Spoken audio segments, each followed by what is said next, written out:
Okay, so let's hit escape to get out of that.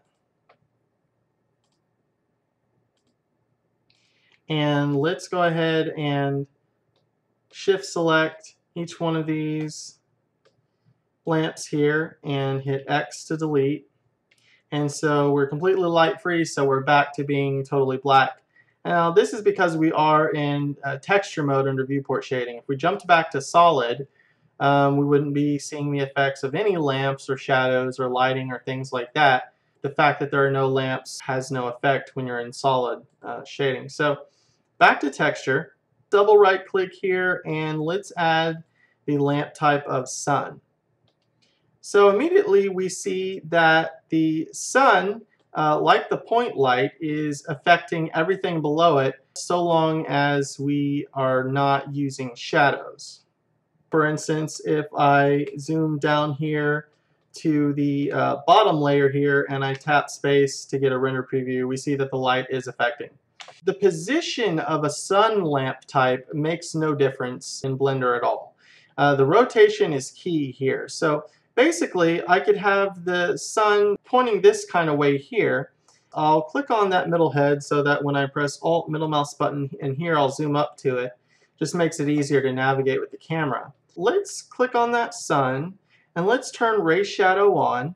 If I move that back there and I go down here and I tap space to get a quick render preview, we can see the direction in which the shadows are coming. Now if I select this sun, hit G to grab, hold middle mouse to constrain, and move it over this way, you'll see though the buffer shadow in the 3D view is changing because its angle of influence is so limited, you'll see for the most part this shadow angle does not change. Tap space again to get a render preview, it looks exactly the same. So the sun's great for producing overall shadow effects, but the position doesn't matter, it's only the angle of the sun matters. And you see that I'm still rotating around my 3D cursor here because I left my pivot point on 3D cursor, so it's pivoting around wherever the 3D cursor happens to be. I'm going to change this back to medium point, and then you'll see that it's now rotating around itself. One thing I didn't go over with the point light is energy. And energy is pretty much an attribute, just like samples and soft size when you're using ray shadow on any of these lights are the same. Energy is the same.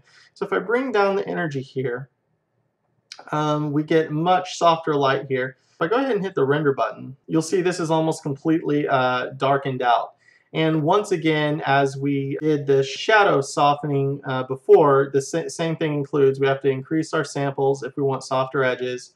And then we have to increase the amount of blur, which is going to be reciprocated between those samples. Hit render again, and there's your smoother shadows. Of course, we could bump that up way more and hit render again. Now the thing to remember though is if you have this soft size up super high, what it's going to be trying to do is going to try to compensate between only 5 samples this large area, so it's going to start looking more grainy.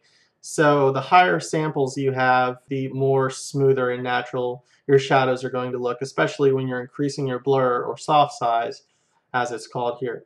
So I'll hit escape to get out of that. We have a few other options here that are available in most of these light types, specular and diffuse. If I grab this light, well, actually, once again, it doesn't matter where I move it. Only rotating the sun matters. I'll hit 5 to go into top view and rotate this around like this. And rotate those up a bit like that. While I'm moving it in the 3D view and I'm seeing these shadows change, that's only because the angle of influence of the shadow from the sun is changing.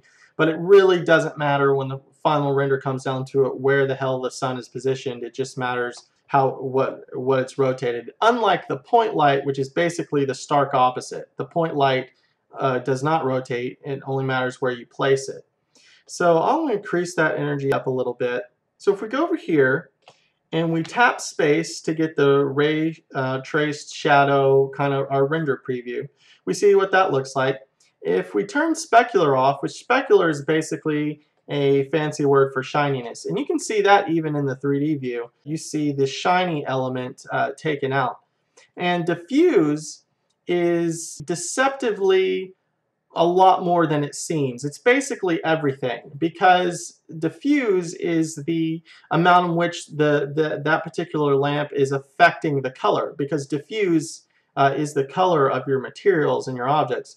If we turn the diffuse off and just the specular on, then we can get this super shiny, interesting effect here. And actually, if we increase the energy really high, let's click the render button to see a bigger version of what this would look like. And okay, so it's very interesting, like a super black shiny polish or something. Good old-fashioned nightmare fuel. So I'll hit escape to get out of that. Let's go ahead and hit X to delete this sun. Double right click and let's add a spotlight. So typically you don't want to render with the buffer shadow, because no matter how high you set these buffer shadow settings up, it's never going to look quite right. You typically want to render with the ray shadow settings. So there's a few other key elements to the spotlight, besides that we can change the color and of course the energy, the amount of which it's brightening things. We have a spot shape control, which we can control the overall angle size here, and then blend, which will how much it will blend the edges. You can see it doing it right there of the light.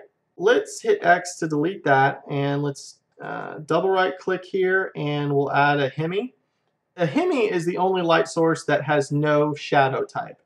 And I sort of failed to mention it in an earlier video, but the scene light, the invention I created to give consistent results for new users of Blender for just fast, really great looking ray trace results, as well as buffer shadows in your 3D view, actually consists of 2 spotlights and 1 Hemi. And the Hemi I basically use just for the overall generic light source. So the advantage of a Hemi is that it's just going to give a basic light for everything. It's going to give a basic influence across the board. And of course we can rotate it in the way that we rotate the sun. Moving it and doesn't really have any effect on the way your results are going to look.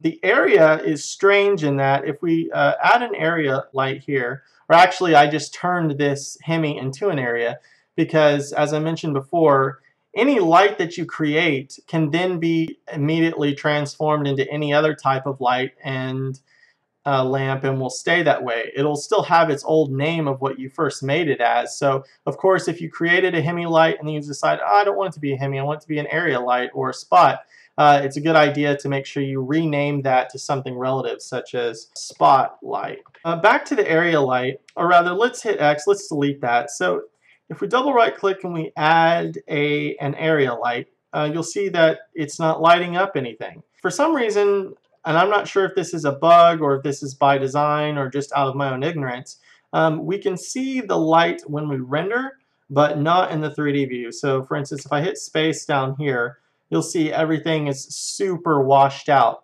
So if I drop this energy much lower, now it's not nearly as washed out here in my render preview, but it's still super bright in the center. And frankly, I've read about the area light and I've researched it, and I don't really understand a lot of its functionality or usefulness. It does have shadow properties, so you can use ray shadow on it, and from what I've read about it, it seems to be related to objects that emit light. It can do something. I'm not entirely sure, to be frank.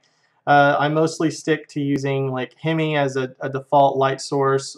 Usually for shadows and things, I'll use either the point, sun, or spot. And there's certainly a lot more to learn, but I think I've given you a lot to chew on.